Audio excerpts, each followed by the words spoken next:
मूर्तियों में पहले अतिशय होता था, बहुत अतिशय होता था, इतना अतिशय होता था क्योंकि ये मूर्तियां बिना गिने निछावर से आती थी। मैंने जयपुर में शिल्पी थे एक पुराने, उन्होंने कहा महाराज जी हम लोग मूर्तियां बना लेते थे और बस झोली करते थे जो निछावर डाल दो, तो हम लोगों को निछावर इतनी मिलती थी। 1 रुपए की मूर्ति की मजदूरी है और सेठ जी खुश होकर के मूर्ति पसंद करते थे। मूर्ति की आंख नहीं खोलते थे, वो यानी मणि बनती थी, पर वो मूर्ति की आंख जब खोलते थे जब कोई सेठ उनको निछावर देता था तो आंख खुलाई मांगते थे, मूर्ति की कीमत नहीं। क्या मांगते थे?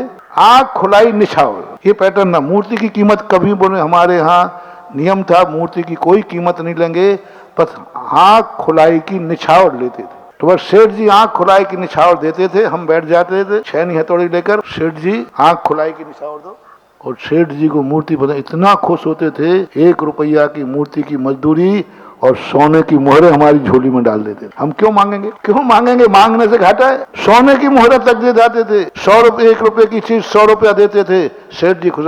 पर हम उसकी खुशी होकर के वो निछावर पा करके आंख खोलते थे। ऐसा लगा इसलिए पुरानी मूर्तियों में अतिशय होता है। आंख खुलाई, निछावर राशि कुछ नहीं। और आज क्या हो रहा है? मनी फिर हुआ कैसे? बोले बस 1-2 बार ऐसा हो गया कि लागत आई 1 रुपया और निछावर मिली 98।